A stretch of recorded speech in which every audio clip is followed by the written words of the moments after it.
राजा साहब तशरीफ रखते हैं यहाँ पे। थोड़ा मैं तो हमारी जवानी के दोस्तों में है। कुछ रोशनी डालें इफ्तिखार साहब की शायरी, ज़िंदगी या वो जो कुछ चाहें। कोई शुबा नहीं कि वो हमारे अहद के निहायत मायनात शायर, मैं इतना ही कह सकता हूँ। वाह। अच्छा इफ्तिखार साहब, गुफ्तगू तो चलती रहेगी। मैं उबैदुल्ला बेग साहब का जिक्र हुआ, जिक्र खैर, और बड़ा अच्छा हुआ बकौल गाजी साहब के इतनी बड़ी शख्सियत, इतनी मारूफ शख्सियत, उनका जिक्र हो गया। उबैदुल्ला बेग साहब के बहुत सारे नामों का आपने जिक्र किया, मुख्तलिफ नाम रख लेते थे, और मेहताब राजदी साहिबा का भी आपने असली नाम बताया, बद्र था, ये शायद लोगों को ना पता हो। मैं ये पूछना चाहता हूँ कि ये कुरैशपुर साहब का नाम असली था? लोग कहते थे ना कि ये क्या है कि कुरैशपुर एक शख्स का नाम है और रहीम यार खां एक शायर का नाम है। असमें उनका नाम था AQ कुरैशपुर, वो अब्दुल कादिर कुरैशपुर। वो बहुत देर ईरान में रहे थे, उनके वालिद वहाँ पर काम करते थे। और उबैदुल्ला कुरैशपुर साहब की फ़ारसी गालिब मैं गुजारिश करूँ कि फ़ारसी बोलने वालों से बेहतर थी। यानी वो इस कदर अच्छी फ़ारसी बोलते थे। और हसनैन काज़मी साहब उनके सदर शोबा थे, ख़बरें पढ़ते थे फ़ारसी की, बेहद हिसाब फ़ारसी पे उनको तसल्लुत, कमांड जिसको हम लोग अंग्रेजी बहुत था, और फ्रेंच भी जानते थे, अंग्रेज़ी भी जानते थे। कुरैशपुर साहब बहुत और कॉम्पिटेंट बहुत थे, बहुत अच्छी मेज़बानी करते थे। बेग साहब के बारे में बात की है आरिफ साहब ने। बेग साहब का और आरिफ साहब का तो बड़ा ज़बरदस्त एक कॉम्बिनेशन रहा। मिजाजन दोनों मुख्तलिफ थे, उसके बावजूद इनकी बेसिक जो खुसूसियात थी वो एक जैसी थी। देखिए, इंसान अपने दोस्तों से पहचाना जाता है और जाना जाता है। तो इन लोगों के अंदर जो दरवेशी है, इनकी तमाम रूमानियत के बावजूद जो इनके अंदर है, इनकी तमाम शरारतों के बावजूद, इनकी तमाम जो खुसूसियात हैं, दीगर आम लोगों की खुसूसियात, उसके बावजूद इन लोगों में एक दरवेश बैठा है, एक फ़कीर बैठा है, एक डाउन टू अर्थ इंसान बैठा है, जो अपने आप को पीछे रख के अपने दोस्त का इस वक्त जिक्र कर रहा है। ये कितनी बड़ी बात है। अकील अब्बास जाफरी साहब कुछ कहना चाहते हैं कि एक दफ़ा आपने जिक्र किया था कि जब कसौटी शुरू हुआ तो उस वक्त जो टीम बूझने वालों की थी वो कुरैशपुर साहब पर और उबैदुल्ला बेग साहब पर मुश्तमिल थी, और आपकी वो पोजीशन थी जो कुरैशपुर साहब की थी। तो वो ज़रा बयान कीजिए कि कुरैशपुर साहब की जगह आपने कैसे ली और आपने कुरैशपुर साहब की जगह कैसे ली? जी, वो ये हुआ कि उस ज़माने में ये नहीं मालूम होता था कि कौन आदमी ज़्यादा अहम है। 3 आदमी हम होते थे। हम जैसे गाजी भाई ने बताया कि हम लोग रेडियो पर बैठे रहे, एक छोटा सा कमरा था, उसमें एक मेज़ थी। तो गाजी भाई आ गए, या अनवर खलील आ गए, असद मोहम्मद ख़ान आ गए, तो ये लोग, अफजल सिद्दीकी मरहूम, तो ये तय हुआ कि एक रोज़ उबैदुल्ला बेग वो करेंगे मेज़बानी, और एक रोज़ कुरैशपुर करेंगे, और एक रोज़ इफ्तिखार आरिफ करेंगे। ये बदलता रहेगा। मुझे जिस दिन मुझे करनी थी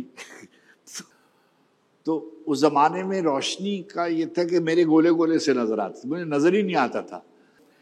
अब वो जो बूझ के मुझे दे रहे हैं इशारा, मैंने कोई 18 मिनट 12 मिनट 18 बोलते ही मैं चला गया किसी चीज़ के बारे में।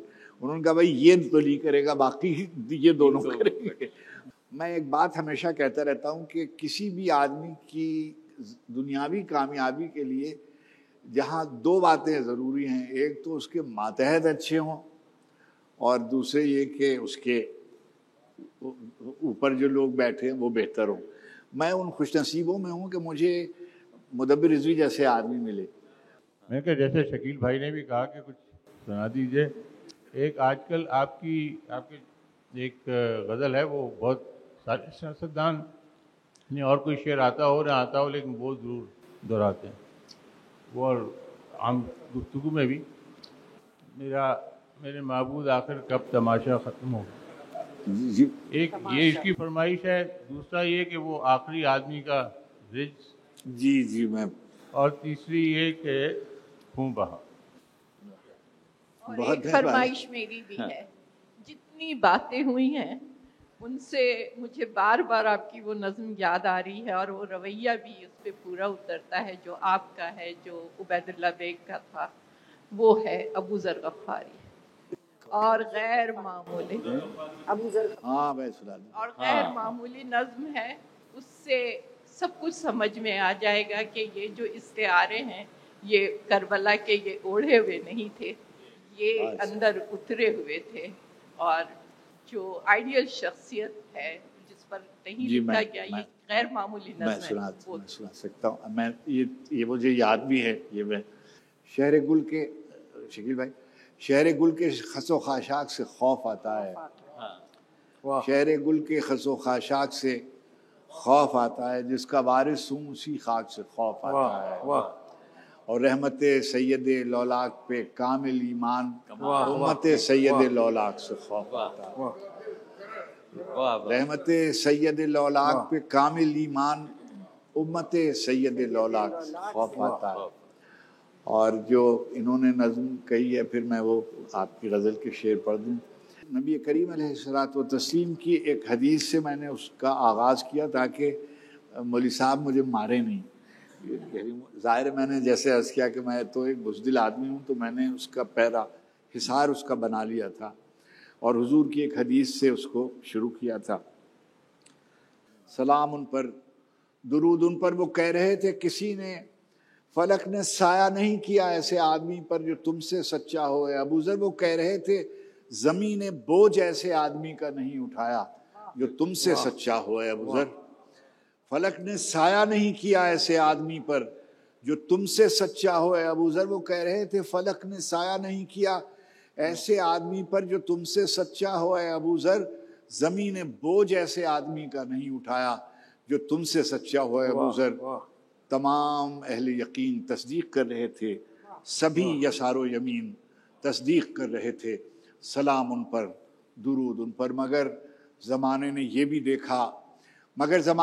भी देखा वही मदीना है और अबू ज़र हैं और मिंबर है और मिंबर का फ़ैसला है। मगर ज़माने ने ये भी देखा वही मदीना है और अबू ज़र हैं और मिंबर है और मिंबर का फ़ैसला है। और अब जो मिंबर का फ़ैसला है वो कौल सादिक़ से मुख्तलिफ है। और अब जो मिंबर का फ़ैसला है वो कौल सादिक़ से मुख्तलिफ है। जो कौल सादिक़ से मुख्तलिफ है वो फ़ैसला मेरे और मिंबर के दरमियान एक सवाल बनकर ठहर गया है। बहुत ज़माना गुज़र गया है मगर अबू ज़र निगाह में हैं। बहुत ज़माना गुज़र गया है मगर अबू ज़र निगाह में हैं। पसे कमी गाहे जबर ज़ोरावरों की साजिश के सारे मंजर निगाह में हैं।